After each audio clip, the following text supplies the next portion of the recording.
Хайырлы көн мөхтәрәм тамашачыларыбыз, эфирда безнең кунак рубрикасының чираттагы чыгарылышы. Минем бүгенге әңгәмәдәшем Мөшбикә мәчете имамы Хабир Ханов. Ассаламу алейкум, Хабир хәзрәт. Ва алейкум ассалам ва рахматуллахи ва баракатух. Хабир хәзрәт, Корбан гаете якынлашып килә. Әлеге бәйрәм мөселман дөньясында нинди әһәмияткә ия? Корбан гаете мөселман халкы өчен, безгә, татарлар өчен аеруча бөек һәм дәрәҗәле бәйрәм булып тора. Bu mübarek saatler, bu mübarek günler her bir Müslüman kişisi için zor dereceye iyi. Niye diyseniz? Çünkü izgi Kur'an-ı Kerim kitabında Rabbimiz Allah Teala köp orunlarda bizge ulug kissa İbrahim peygamber hem onun oğlu bilen bulgan zor sınav hakkında söylep kite. Ushbu kissada biz bilemiz İbrahim peygamber Allah Teala tarafından özünün oğlunu kurban etip şal degen zor emirge iya bula. Ol emir ne kadar ağır buluna qaramasdan, ol özünün köngülünde bolgan şoşı sınavını jingip, olu bilen izgi Mina jerligine barıp, şoşı kurban əməlin öterge aşığa. Әйе, hiç şeksiz her bir eti kişiге, her bir ata-anaga özünün balаны yoğaltı, özünün balana qarata nindidir zor sınavlarını eriştiru hiç şeksiz biktegen ağır bula. Lakin özünün köngülünde bulgan şoşı hislerini jingip, Rabbim Allah mena koştu, Rabbim Allah Teala'nın emrin min öteyim dip, İbrahim peygamber şoşı zor buyruqni başqara. Kurban degan söz garip tilinden sarıqta diye dip de tercüme etilmey, ol tercüme etile yaqınayu dip. Yaqınayu nersege, kimge hiç şeksiz yaqınayu özünün janın bilen, tenin bilen Rabbimiz Allah yanına. Şuna dağın biz özümüzün mene bu izgi gamel ibadetimiz bilen Rabbimiz Allah'ın rahmetine, onun bereketine yaqınayabız.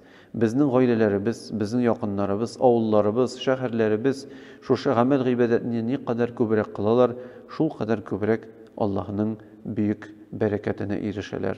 Hem indi bilgili bulganca İbrahim peygamber bitinde özünün olun çalmadı, lakin Allah tarafından ol bit kurban hakkında buyruğunu algan idi.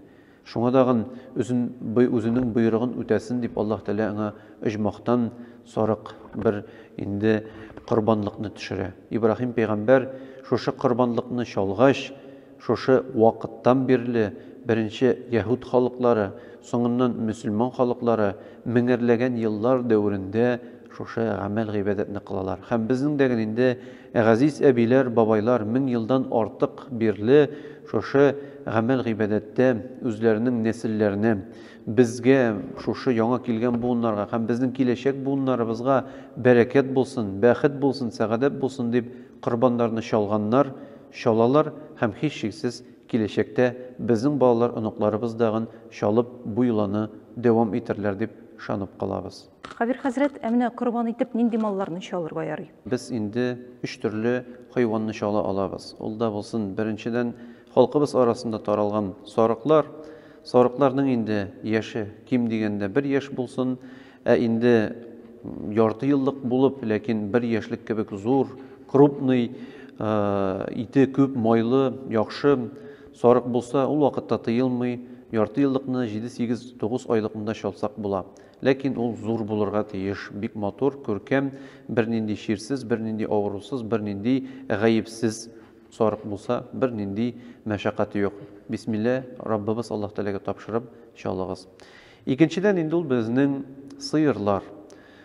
Sıyırlar meselesine kilgende Resulübüz aleyhissalatu vesselam bizge öğretip kaldırdı. Bir sıyırını bir kişi tugul, 7 türlü gayle özünün indi nesilleri, özlerinin gayleleri hürmetinden çalırga tiyiş. Hem şulay indi diyeler. Kurbanını çalgaş, indi sıyır mı ol, sarık mı ol, diye iti mi ol.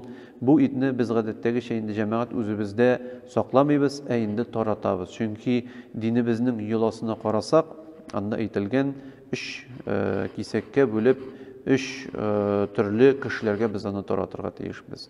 Birinciden ol miskinler, bizim avulda mı, rayonda mı, şehirde mi yaşaylar, yetimler, ağır halli kişiler, biz alarga özümüzün şalgan kurbanımızın zor ürüşünü tapşırga teyişmiz.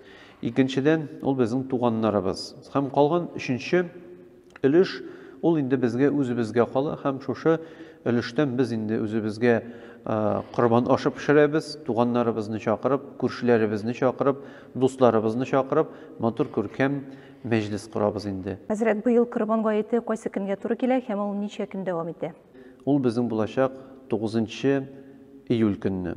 Аңа кадәр инде 8 июль безгә шулай ук мүбәрәк көн, Гарәфә көне, Аллаһның рәхмәте белән үзебезнең гаиләбез, үзебезнең якыннарыбыз ураза тоту белән, матур күркәм ифтар ашларын кыру белән узырсак тагы да яхшы булыр иде. 9 июль көнне без инде әлхәмдүлиллаһи шөкер барыбыз дагы мәчетләргә ашыга барабыз. Иртән инде тәһарәтләрен алып, матур күлмәкләребезне киеп, мөхтәсибәтебез тарафыннан инде билгеләнде 5:30 минутта мәчетләрдә Коръән укып, дуга кылулар башланачак. 5:45 минутта инде хутбәләре сөйләнәчәк. Һәм иртәнге 6-да, хөрмәтле туганнарым, барыгыз да тырышыгыз инде мәчеткә соңга калмыйча килергә, чөнки шушы вакытта Корбан намазы укылачак. Шушы Корбан гаетенең мүбәрәк намазы ул 2 рәкъәгатьтән тора, ул бик күп вакытны алмый. Шуңа дагы яшьләрмесез, өлкәннәрмесез, никадәр инде вакытыгыз тыгыз булуына карамастан, ул бәйрәм ни бары 45, анда 50 минут, 1 сәгать булыр, ләкин шушы бәйрәмгә килеп, шушы бәйрәмдә катнашып, әгәр сез Аллаһның бәрәкәтенә ирешә алсагыз, бу бәрәкәт ел дәврендә сезнең гаиләгезгә бәхет сәгадәтен китереп торыр. Рәхмәт яусын Хәбир хәзрәт эчтәлекле әңгәмәгез өчен. Мөхтәрәм тамашачыларыбыз, безнең бүгенге чыгарылышыбыз шуның белән тәмам. Киләсе очрашуларга кадәр исән-имин булыгыз.